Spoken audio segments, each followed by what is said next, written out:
오늘은 제비 이야기를 할 건데요. 성경에 언급이 적어서 비교적 간단합니다.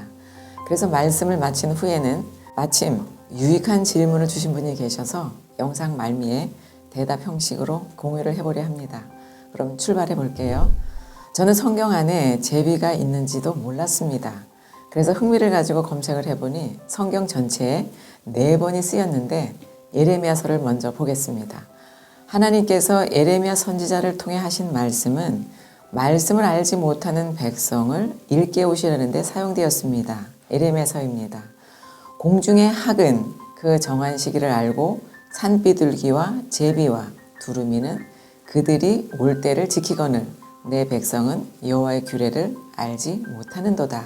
정한 시기라는 것은 이스라엘의 절기로 유월절, 무교절, 초실절, 오순절, 나팔절, 속죄일, 초막절이라는 7대 절기입니다. 이때가 여호와 앞에 나아가야 할 때라는 말씀입니다. 그러나 공중의 새들도 제비도 돌아오는데 이스라엘은 오지 않는다는 것이죠. 절기를 형식으로 하지 않았다는 것이 아닙니다. 형식으로는 차고 넘치게 했지요.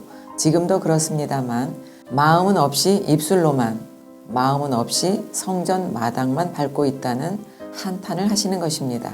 그래서 허물어 버리시는 것이지요. 이것이 이스라엘의 멸망이었던 것입니다. 두려운 말씀입니다. 요즘에는 이러한 절기를 지키지 않으니까 별 의미를 두지 않게 되는데요.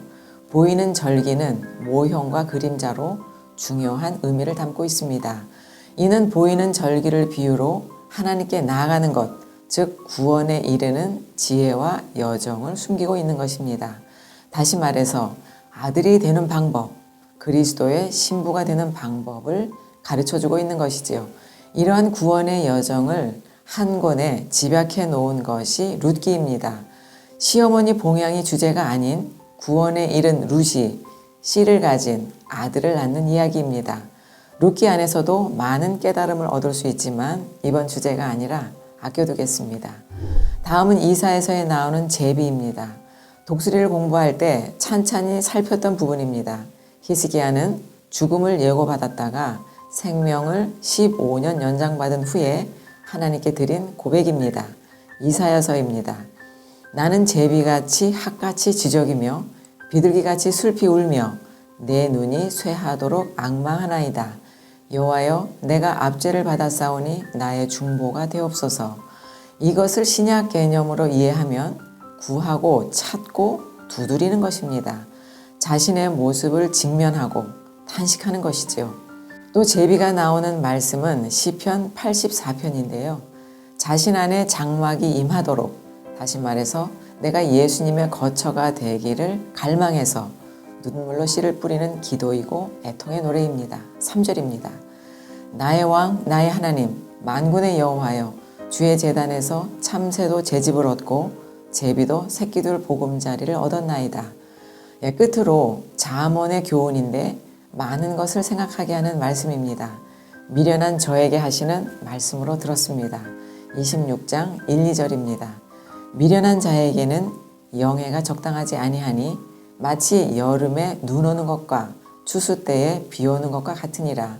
까닭 없는 저주는 참새가 떠도는 것과 제비가 날아가는 것 같이 이루어지지 아니하느니라. 성경에서 미련한 자의 통전적 개념은 자기가 원하는 길로 가는 자, 굽은 길로 가는 자, 게으른 자, 방탕을 따르는 자, 속히 부하고자 하는 자 등입니다. 이렇게 다양한 말로 표현하고 있지만 이런 자들을 성경은 한마디로 악한 길에 있는 자라고 합니다. 악하다는 것도 말씀드린 적이 있지만 사전적 의미만이 아닙니다. 이런 길에 있는 자를 향해 성경은 실족하는 자, 홍수에 휩쓸려 갈 자라고 합니다. 또 궁핍함과 형벌을 피하지 못할 자라고 합니다. 그러면 반대로 지혜로운 자는 누구를 말하는 것일까요? 잠언의 가르침을 보면 성실하게 행하는 자인데 이는 자기 밭을 경작하며 울며 씨앗을 뿌리는 자입니다. 이는 자기 안에 우상인 돌들을 제거하고 말씀이 뿌리를 내리도록 밤낮 수고하는 것을 말합니다. 이러한 자를 성경은 충성된 자라고 하며 의인의 길에 있는 자라고 합니다. 이들에게는 먹을 것이 많고 영생을 얻으며 유업을 얻을 아들이라고 합니다. 성경에서는 이들이 복을 받은 자들이라고 합니다. 잠언 28장 18절 20절의 말씀으로 오늘의 이야기를 마치겠습니다. 성실하게 행하는 자는 구원을 받을 것이나 굽은 길로 행하는 자는 곧 넘어지리라. 자기의 토지를 경작하는 자는 먹을 것이 많으려니와 방탕을 따르는 자는 궁핍함이 많으리라. 충성된 자는 복이 많아도 속히 부하고자 하는 자는 형벌을 면치 못하리라. 제비 이야기는 이렇게 마무리하겠습니다. 그래서 앞에서 말씀드린 대로 잠시 질의응답 시간을 가져보려 합니다.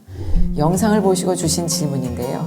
의미가 있는 질문이어서 영상을 보시는 분들과 함께 공유하면 좋을 것 같았습니다. 아이디가 경이라는 분의 질문입니다.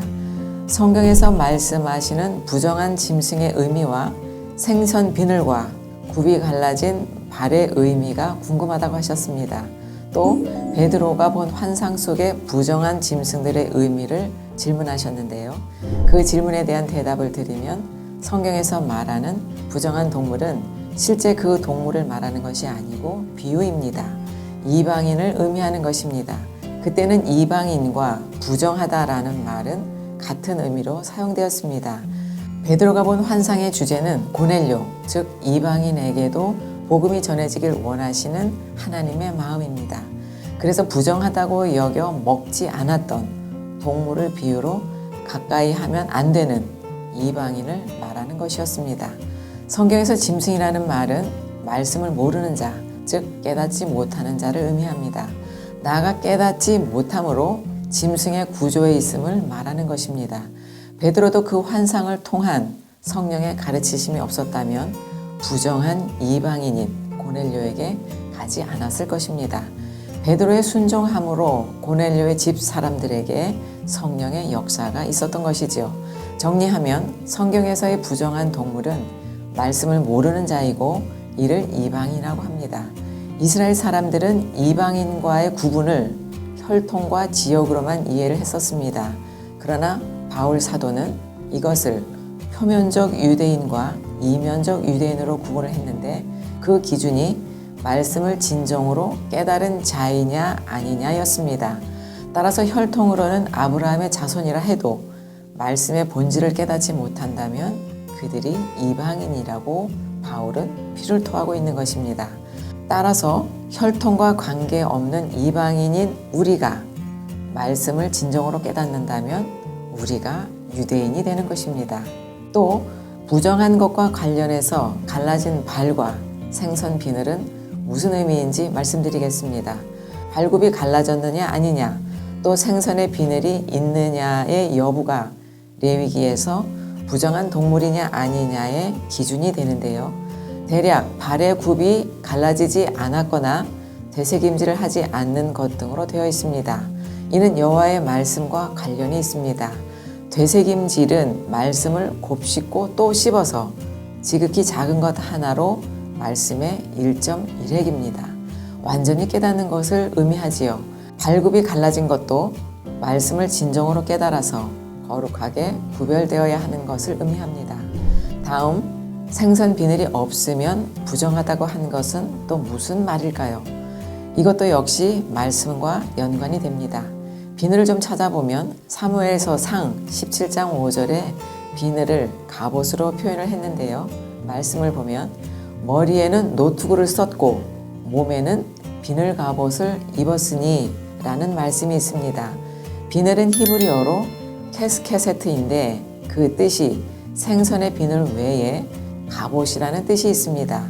이 갑옷은 사도 바울께서 전신갑주를 말할 때 나오지요. 마귀의 간계를 능히 대적하기 위하여 하나님의 전신갑주를 입으라고 합니다. 마귀를 대적하는 것은 물러가라 라고 명령만 하면 되는 것이 아닙니다. 말씀대로 전신갑주를 입어야 하는 것이지요. 간단히 말씀을 드리면 전신갑주는 말씀의 옷입니다. 그러면 이 말씀의 옷은 어떻게 입을 수 있을까요? 말씀의 본질을 진정으로 깨닫는 것이 말씀의 옷을 입는 것이고 전신갑주를 입는 것입니다. 따라서 비늘이 없는 생선이 부정하다는 것은 말씀의 옷을 입지 않은 벌거벗은 상태입니다. 비유이지요. 말씀의 옷을 입지 않았다는 것은 예수님이 없다는 말과 같습니다. 이 말씀의 옷은 다른 말로 하면 신부가 입을 예복입니다. 이 예복을 입지 않은 신부는 예외 없이 바깥 어두운 데로 쫓겨나는 것입니다. 이것은 저의 말이 아니고 하나님께서 말씀으로 정해놓으신 법입니다. 이 법에 따라서 그곳 바깥 어두운 데는 이방인들이 있는 곳이 됩니다. 이렇게 대답을 드렸고요. 다시 한번 질문을 주신 경희님께 감사를 드립니다. 그 바람에 저도 공부하고 정리하게 됐습니다. 또 다른 분들도 궁금한 것이 있으시면 댓글로 달아주세요. 유익하셨다면 구독과 좋아요도 꼭 눌러주시고요. 감사합니다. 그럼 다음 시간에 또 만나요. 들어오라 지성소로 오라 어린 양의 보혈로서 찬양하며 주님 앞에 나와 보좌 앞에 경배하세 들어오라 지성소로 오라 어린 양의 보혈로서 찬양하며 주님 앞에 나와 보좌 앞에 경배하세 왕의 왕 주께 거룩한 손 들고 경배해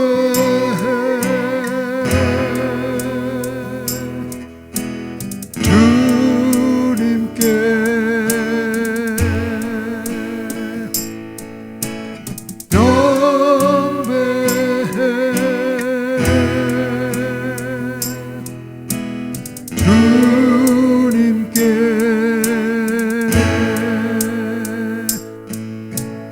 들어오라 지성소로 오라 어린 양의 보혈로서 찬양하며 주님 앞에 나와 보좌 앞에 경배하세 들어오라 지성소로 오라 어린 양의 보혈로서 찬양하며 주님 앞에 나와 보좌 앞에 경배하세